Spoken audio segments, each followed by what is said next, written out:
Hello, my name is Bailey Moreno, and this is my submission for Step 5 for my Grand Canyon University student teaching assignment. Today we will be discussing Day 2 of my unit on the Civil War, which is what I chose to do my previous Step 4 portion of the assignment about. So for my class, on Day 2, we specifically were discussing slavery and the different perspectives on slavery. It is important for students to understand that while through a 2021 lens or even a 1995 lens, slavery is completely wrong, and in today's society, nobody would be caught saying they were pro-slavery. Back in the 1850s and 1860s, that was not true. It is important for students to note that just because we need to understand history, that does not mean we need to celebrate it. However, I wanted to make sure that they understood this was a debate, and just because they have certain feelings about a subject which are 100% valid and 100% morally ground, it doesn't mean that back 150 years ago, people felt the same way. So to start, they were given placards in a PowerPoint which had images of individuals, and then it had descriptions about their perspectives on slavery, both pro and con. And it had famous people such as Abraham Lincoln and Frederick Douglass and John C. Calhoun and Harriet Tubman, but it also had some lesser known individuals who were big in the either pro-slavery or abolitionist movement, such as the Grimke sisters, Hilton Helper, and George Fitzhugh.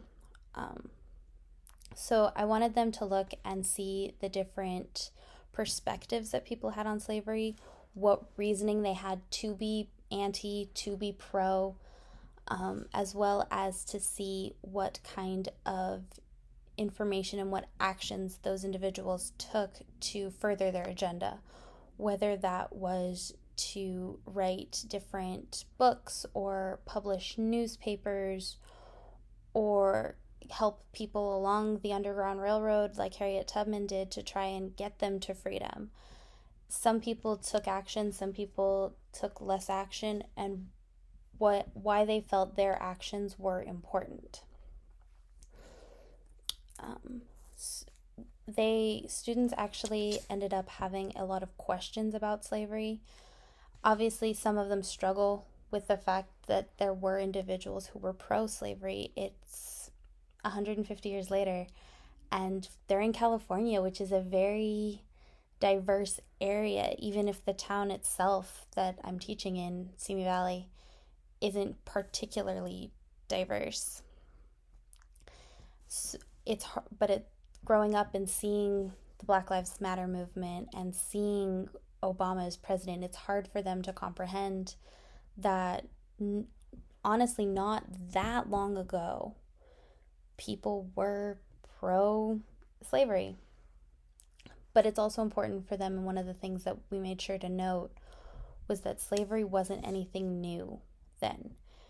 Slavery dates back all the way to ancient Greece and ancient Egypt. The pyramids were built on the backs of slaves. So I wanted to make sure that the students understood that while yes, it is wrong, it wasn't new. This was what everybody had known for history at the time. But they ended up having a lot of questions about it and about why people were pro and different actions that they took, and understanding that, when you run a plantation, as horrible as it sounds, the most economical way to have a very large labor force that you need is to have it be free. And free means slaves. And so for the plantation owners, that was the cheapest way to have labor, especially after the invention of the cotton gin. You have one slave doing the work of 10, and all of a sudden you have more slaves who can go pick cotton, and you don't have to provide them with adequate housing or shelter or decent food. They were treated like property. We talked about how they essentially were treated like farm cattle. Again, not okay, but we really sat there, and as hard as it was to talk about, they were able to ask a lot of questions and say, and I took the farm cattle example from a student. She said, so it's like they were basically like farm animals, like oxes or horses. And I was like, yeah, that's how they were treated. So talking about that and, knowing the risks and the challenges of leaving, if you were caught trying to escape as a slave, you could lose a foot. And is the risk worth it? And you have to judge where you are. If you're somewhere down in Atlanta, is it really, your chances of escaping are much slower than somebody in Missouri because of geography. So talking about that. And then talking about the Underground Railroad and just the different ways, the nice people who would help, the safe houses, and being able to rest during the day and sneak off at night, and following the stars because they didn't have maps, and having to find food. It ended up being a really important lesson that fostered a really good discussion about how slavery impacted this country, why, and the events leading up to the South secession, why they felt the need to separate from the Union, and how hard people worked to keep the Union together. A lot of the students grew up with this ideological sense with Abraham Lincoln. And it was really difficult to crush their dreams because people like to forget that, number one, Lincoln said when he got elected that if he could preserve the Union without freeing any slaves, he would. His concern was keeping the Union together. And the other thing is, when he finally did issue the Emancipation Proclamation, it was only to the states in the Confederacy. He did not free the border states who had stayed with the Union, like Maryland, Delaware, West Virginia, and Missouri.